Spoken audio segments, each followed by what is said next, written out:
বাস্তব জীবন থেকে গল্প শোনায়। আপনারা মুফতি আব্দুল মালিক হাফিজাহুল্লাহ নাম শুনেছেন? বাইতুল মোকাররম জাতীয় মসজিদের খতিব, বর্তমান খতিব শুনেছেন? চিনেন? দেখতে কি মনে হয়? সাদা পাঠা মানুষ না? দিন দুনিয়া কিছু বুঝে না মনে হয়। আল্লাহ তাআলা গোটা পৃথিবীর মধ্যে এই মুহূর্তে বর্তমান বিশ্বে যদি 100 আলেম গণনা করা হয়, গোটা দুনিয়া থেকে মুফতি আব্দুল মালিককেও সেখানে গণনা করতে হয়। আল্লাহু আকবার বলেন। তিনি আমার সরাসরি উস্তাদ। আমি নিজেকে ধন্য মনে করি, আমি হুজুরের কাছে বুখারী আউয়াল করেছি জামিয়াতুল উলুমিল ইসলামিয়াতে। বিশ্বাস করেন, এত বড় আলেম আল্লাহ পাক তাকে বানিয়েছেন। কয়েকদিন আগে তার একটা বয়ানে শুনলাম, হুজুর এটা আমাদের ছাত্র জীবন আমি যখন পড়েছি, হুজুর আমাদেরকে গল্প বলেন। এটা ইসলামিক প্রোগ্রামে তিনি বলছেন যে আমি আমার জীবনে কোনোদিন আমার মাকে বলি নাই, মা খাবার দাবার রেডি হয়েছে কিনা আমার একটু প্লেটে বেড়ে দাও। আমি আমার জীবনে কোনোদিনও বলি নাই। সুবহানাল্লাহ। আমি আমার মাকে কষ্ট করে দেই নাই। কি করেছি? খাবার দাবার হয়েছে কিনা আমি রান্না করে গিয়ে খোঁজ খবর করছি। খাবার কমপ্লিট হয়ে নিজে বেড়ে খানা খেয়েছি। কোনোদিন আমি আমার জীবন দশা আমার মাকে বলি নাই, মা তুমি আমাকে খাবারটা রেডি করে দাও, প্লেটটাকে ধুয়ে দাও, প্লেটটাকে সাজায় দাও। এই কথা আমি আমার মাকে কোনোদিন বলি নাই। বিশ্বাস করেন, এই কথা শোনার পর আমার মনে হচ্ছিল আল্লাহ পাক যে মুফতি আব্দুল মালিককে এত বড় বানাইছে, এটা বাপ মার দুয়ার কারণেই বানিয়েছে। ঠিক আছে বলেন? আল্লাহ পাক এত মর্যাদা দিলেন। বিশ্বাস করেন, তার সামনে বড় আলেমরা আসর করে বসে না, নামাজের সুরতে বসেন, উচ্চ আওয়াজে কথা বলে না। আমাদের ধর্ম উপদেষ্টা বলেছেন, আমি এক দরবেশকে জাতীয় মসজিদের খতিব বানিয়েছি। মনে আছে আপনাদের? আসলে তিনি দরবেশ। দুনিয়া তার কাছে তুচ্ছ।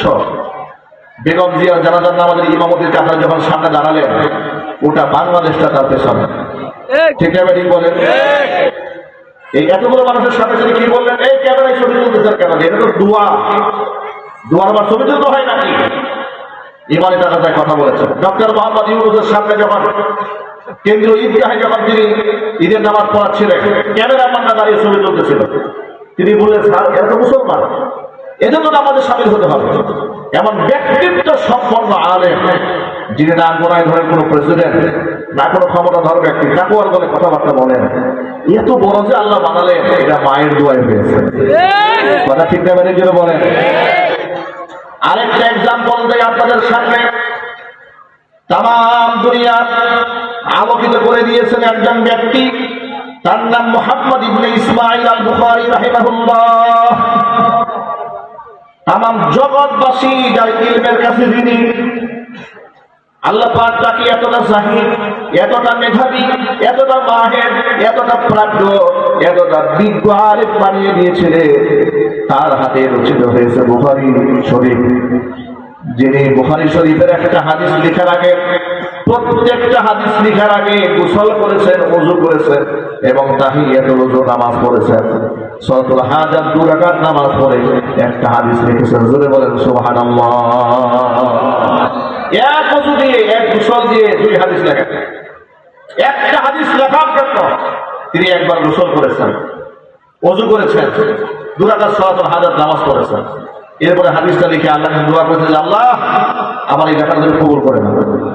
এইভাবে বুখারী শরীফের 5375টা হাদিস তিনি লিখলেন। আল্লাহর কাছে এতটা মাকবুল হলো, ওটা উম্মাহর কাছে এটা একটা গ্রহণযোগ্য বক্তব্য। আসাহুল কিতাব বা'দা কিতাবিল্লাহ as-সাহিহুল বুখারী। তামাম পৃথিবীতে আল্লাহর কোরআনের পরে সবচেয়ে নির্ভরযোগ্য কিতাবের নাম হচ্ছে সহিহুল বুখারী। আল্লাহু আকবার। এই ইমাম বুখারী যখন দুনিয়াতে জন্মগ্রহণ করেন, এক মারাত্মক রোগে আক্রান্ত হয়ে তিনি 2 চোখের দৃষ্টি হারিয়ে ফেলেন। তার মা কত বড় আবেদা মা হলে, যার গর্ভ থেকে ইমাম বুখারীর জন্ম হয়েছে, কল্পনা করা যায়? সুবহানাল্লাহ, সুবহানাল্লাহ।